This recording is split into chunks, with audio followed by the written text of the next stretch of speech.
안녕하세요, 여러분.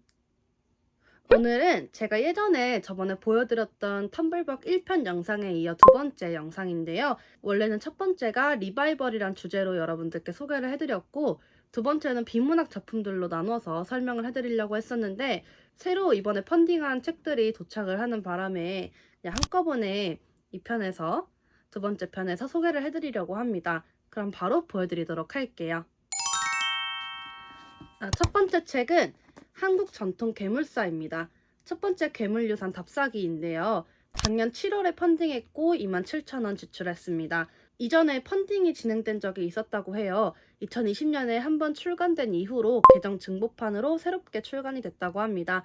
표지가 보시면 더욱더 고급스러워졌고 다른 책들과는 좀 다른 점이 이 책은 실제 답사를 통한 실증 연구를 했다고 해요.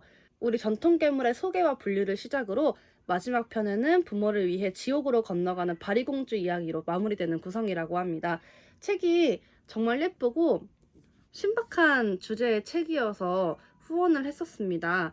그리고 잘 몰랐던 우리나라의 전통적인 전설, 괴물에 대해서도 잘 알 수 있었던 책이에요. 안을 이렇게 보여드리면은 이런 식으로 되어 있습니다. 실제 답사를 통해서 연구를 해서 그거를 이제 집필한 책이라고 하니까 되게 사실적이고 좀 더 신뢰가 가는 책인 것 같더라고요. 두 번째 책은 지옥사전 파트 1입니다. 악마의 역사, 지옥에 있는 악마 관련 정보들을 모아놓은 콜랭 드 플랑시의 작품이고요. 이 지옥사전이 1863년까지 발행된 자크 콜랭 드 플랑시의 사전 형태의 책인데 서브컬처, 오컬트 마니아층에게 잘 알려져 있는 고서라고 합니다. 원래 이 책은 프랑스 원문이나 영어 번역으로만 보았어야 보는 게 가능했는데 이번에 처음으로 한국어 번역으로 출간이 됐다고 합니다. 작년 8월에 펀딩했고 2만원 지출한 책이고요. 왜 제가 앞서 소개한 책들에 이어서 이런 책들 있잖아요. 좀 무섭고 약간 좀 오컬트적인 책들을 골라 샀을까 싶긴 한데 뭔가 새로운 장르의 책이어서 좀 혹했던 것도 있는 것 같아요. 오직 여기서만 구할 수 있는 책이고 사실 제가 이걸 대중적인 서점에서 지나가다가 눈여겨봤을까? 이걸 내가 샀을까라고 생각해보면 아닐 수도 있거든요. 아닐 확률이 조금 더 크다고 생각이 돼요. 오직 텀블벅에서만 발견할 수 있는 소장 가치가 있는 책이라고 생각해서 이 책을 구매를 했습니다. 사전 형태지만 이 책이 꽤 재미있어요. 이렇게 되어 있거든요. 정말 사전 형태로 가나다 순으로 이렇게 되어 있는데 되게 재미있고 신기하고 우리가 몰랐던 것들도 많이 보여요. 그리고 또 아는 거 만나면 좀 반갑기도 하고 약간 쓸 데는 없지만 넓고 얕은 지식을 언젠가는 이렇게 나 이거 알아 정도 써먹을 수 일이 있을 수도 있는 지식을 습득하는 기분이랄까요? 그래서 이렇게 있습니다. 세 번째 책은 부동산 공부 포기한 자를 위한 부동산 입문서입니다. 작년 10월에 펀딩한 책이고 26,000원 지출했습니다. 한창 부동산이 핫할 때, 지금도 핫하지만 예전에 엄청 핫할 때 공부하려고 했는데 제가 아무것도 몰라서 와 진짜 너무 어렵다 포기해야 되나 싶을 때쯤 발견해서 펀딩한 책인데요. 안에 보시면 이렇게 귀여운 만화로 알기 쉽게 설명을 해놓아서 입문하시기에는 아주 좋은 책인 것 같습니다. 정말 제목 그대로 부포자한테 정말 쏠쏠한 입문서가 됐던 책입니다. 사실 이거 안다고 무슨 부동산에 대해 다 알게 되는 거, 나는 이제 부동산 끝났어, 마스터했어, 이런 건 아니지만 저 같은 아무것도 모르는 정말 부동산의 비읍도 건드려 보지도 못하는 초보자 입문자에게는 굉장히 쏠쏠한 지식이 될 책입니다.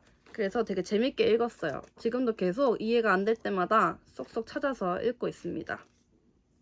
네 번째 책은 제가 아직 안 뜯었어요. 비가 오면 열리는 상점이라는 책입니다. 작년 11월에 펀딩했고요. 16,000원 지출했습니다. 불행을 팔 수 있는 상점에 초대된 가난한 여고생과 상점 안내묘 힐링 판타지라고 소개가 되어 있고요. 1년에 단 한 번 장마 기간에만 열리는 신비한 상점으로서 불행을 사들이는 전당포의 주인, 잊혀진 기억을 되찾아주는 요리사, 사람의 말로 향수를 만드는 조향사, 눈물과 땀으로 꽃을 피워내는 정원사 등 인간의 마음을 훔칠 수 있는 능력을 지닌 스스로 또개비라고 부르는 이들이 운영하는 특별한 상점입니다. 하지만 이곳이 특별한 진짜 이유는 자신이 가진 불행을 팔 수 있을 뿐만 아니라 원하는 행복은 무엇이든 살 수 있기 때문인데요. 이곳에 초대된 가난한 여고생 혜린이 안내며 이씨를 만나 동행하며 겪게 되는 흥미로운 모험과 상점을 둘러싼 숨겨진 음모, 그리고 가슴 따뜻한 감동과 반전을 담고 있다고 합니다. 신선한 소재기도 하고 실제로 이런 상점이 있다면 어떨까 하는 상상도 하게 되더라고요. 그리고 이제 또 슬슬 장마 기간이 오니까 지금 같은 시점을 읽으면은 좀 더 생생하게 읽을 수 있지 않을까 싶기도 하고, 실제로 이 펀딩 했을 때 초대장도 같이 왔거든요. 그 초대장도 굉장히 되게 특별한 굿즈라고도 느껴졌었습니다.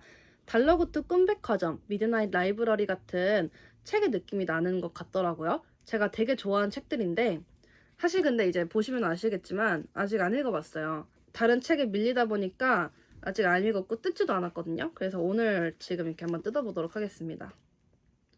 제가 책이 상하는 게 별로 안 좋아해서 웬만하면 손톱으로 안 뜯긴 하는데, 오늘은 손톱으로 한번, 마땅히 도구가 없어서.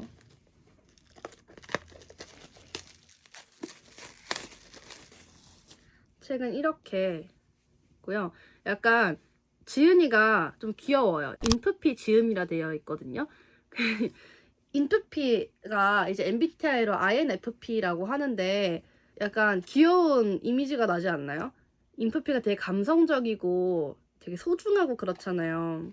그래서 이 책도 굉장히 귀여운 소설이 되지 않을까 하는 생각이 듭니다. 책은 안에 이렇게 되어 있고요.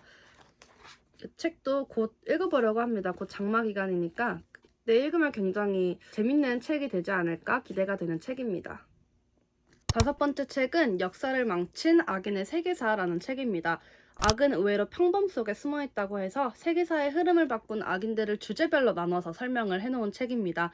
올해 3월에 펀딩해서 이 책을 얼마 전에 받았는데요. 제가 이 책을 진짜 오래 기다린 책이에요. 그만큼 기대가 되고 있고 25,200원 지출했습니다. 저 이거 진짜 너무 오래 기다렸어요. 3월에 펀딩했는데 지금 받았을 정도면 진짜 오래 걸린 책이잖아요. 그만큼 진짜 너무 기다렸고요. 대학살, 흑인 노예무역, 인체 생체 실험부터 독재자, 살인마 등에 해당하는 여러 인물들에 대한 이야기를 설명하고 있는데, 제가 이 책은 지금 읽고 있는 책입니다. 이렇게 요 정도 읽었고요. 이 책이 너무 재미있어요. 기대한 만큼 재밌게 아주 술술 읽히고 있고, 이 책이 시리즈더라고요. 잘난 척 인문학, 이렇게 잘난 척 인문학 시리즈인데 총 15종이 출간되어 있다고 합니다.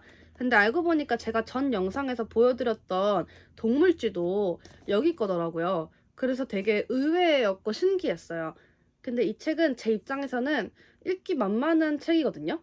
왜냐면 이 정도의 두께는 저는 좀 읽기 괜찮다, 이 정도의 설명글 정도면 되게 잘 읽히는 책인데, 그 동물쥐는 사전반영 두께가 정말 이만해서 어마무시해서 아직도 읽을 엄두도 못 내고 있는 책입니다. 아직 읽지 못했다는 거. 나중에 벽돌책 부시기를 한번 도전을 해보려고 해요. 약간, 그리고 이런 건 저 혼자 읽는 것보다는 벽돌책을 각 사람이 벽돌책을 정해서 구독자님들과 같이 한번 부셔보는 독서 모임도 한번 같은 것도 만들면 재밌을 것 같기도 하고요. 이것도 나중에 기획을 한번 해보려고 합니다. 필사 챌린지 이렇게 해서 두꺼운 벽돌책이나 자신이 원하는 책을 한 달에 읽어보는 걸 목표로 해서 하는 것도 나중에 기획을 한번 해보려고 합니다. 어쨌든 이 책은 안에가 이렇게 지도부터 사진과 이렇게 나와 있어서 실제로 제가 지금 읽은 부분이 좀 잘 알려졌던, 그나마 잘 알려졌던 여기 난징 대학살의 일본군 사령관하고 마루타 실험에 관해서 나와 있는 게 있어요. 그걸 보고 진짜 이시이시로 731 부대 생체 실험 책임자 이래가지고, 여기는 전범들이 자신들의 생체 실험을 그 자료를 넘겨주는 조건으로 처벌받지 않았다고 해요. 그래서 그것도 굉장히 보면서 좀 열받았던 게 생각이 납니다. 그래서 나머지 되게 재밌게 읽힐 것 같아요. 여기 보면은 아까 말씀드렸던 잘난 척하기 딱 좋은 시리즈, 이렇게 시리즈별로 나와 있습니다. 그래서 이것도 읽어보고 재밌으면은 다른 것도 한번 찾아서 읽어보려고 합니다. 마지막 6번째 책은 이전에 보여드렸던 시리즈의 2번째 책인데요. 루이 14세의 남자 몰리에르의 미번역 작품 복각 프로젝트 사랑과 전쟁입니다. 17세기 로맨틱 코미디 프랑스판 사랑과 전쟁 한국어 번역판이고요. 이전 영상에서 그 제목 날아다니는 의사 외 그 희극책을 여러분들께 보여드렸던 적이 있는데, 그 시리즈의 2번째 판이에요. 사랑과 전쟁과 스가나렐 또는 상상으로 아내를 빼앗긴 남편, 이렇게 총 두 희극이 실려 있는데요. 1659년작 사랑과 전쟁은 에라스트는 연인 리실이 자신을 두고 발레르라는 청년과 양다리를 걸치고 있다고 의심한다. 발레르의 수상쩍은 태도에 의심이 커진 에라스트는 발레르의 하인 마스카리유를 붙잡아 신문하다 충격적인 진실을 마주하게 된다. 인적 드문 야심한 시각에 발레르가 리실의 저택에 몰래 찾아가 그녀를 만나 결혼을 약속했다는 것. 그 밀회가 있은 지 5일이나 지났는데도 리실이 사실을 숨기고 뻔뻔하게 에라스트에게 꾸준히 러브레터를 보냈다고. 에라스트는 산책 약속을 알리러 온 리실의 하녀 마리네트를 거칠게 내쫓고 마리네트에게 이야기를 전해들은 리실은 노발대발하며 에라스트에게 복수할 것을 다짐한다. 같은 시각 리실의 남동생 아스카뉴는 친구 프로진에게 비밀을 털어놓는다. 곧 결혼을 하게 되었는데 그 상대는 다름 아닌 발레르, 아니 17세기의 남남결혼? 엇갈릴 대로 엇갈린 사랑의 작대기는 어디를 향하는 것일까? 이게 대체 무슨 우연의 장난이란 말인가? 이렇게 줄거리가 나와 있고요. 두 번째 1666년작인 스가나렐 또는 상상으로 아내를 빼앗긴 남편은 주인공 스가나렐은 길을 가던 중 우연히 귀족 집안의 영예인 셀리의 실신을 목격한다. 셀리를 품에 안고 생사를 확인하려던 그때 이를 목격한 스가나렐 부인은 스가나렐의 불륜 증거를 발견했다고 생각한다. 남편은 현장을 검거하기 위해 뛰쳐나갔지만 스가나렐과 셀리는 이미 사라지고 남은 건 땅바닥에 떨어진 보석 펜던트. 스가나렐 부인은 펜던트 속 미남자의 초상화에 반해 그림에 입을 맞추고 스가나렐은 셀리를 집까지 이송하고 돌아오는 길에 이 장면을 똑똑히 목격한다. 스가나렐은 아내의 불륜 증거로 삼고자 보석 펜던트를 훔쳐 달아나던 중에 길가에서 청년 랠리를 만난다. 그런데 이 남자 어디서 낯이 익다 했더니 펜던트 속 미남자 초상화의 주인공이었다. 랠리는 스가나렐이 들고 있던 펜던트를 보고 놀란다. 저 펜던트는 엘리가 오랜 여행을 떠나기 전 자신의 연인 셀리에게 건넨 것인데 스가나렐은 자기 아내에게서 불륜 증거로 빼앗았다고 한다. 그럼 셀리가 이 대머리 아저씨랑 그렇고 그런 관계란 말인가? 이렇게 되어 있습니다. 첫 번째 책도 제가 얼마 전에 읽었는데 너무 재밌게 읽었거든요. 제가 희극을 별로 좋아하지 않는데도 불구하고 되게 재밌게 읽혔던 책이었어요. 그래서 이 책은 그 첫 번째 책에 비해서 두께가 조금 있는 편인데도 재밌게 읽을 것 같은 기대가 좀 되는 책입니다. 이렇게 오늘 총 6권의 텀블벅에서 산 책을 보여드렸는데요. 사실 이 책들 말고도 실물 책이 아니라 PDF로 전자책으로 펀딩한 책들도 있는데 그건 또 다음에 같이 보여드리도록 하겠습니다. 오늘 제가 준비한 영상은 여기까지고요. 오늘도 영상 시청해주셔서 감사드리고 우리는 다음 영상에서 다시 만나요. 안녕.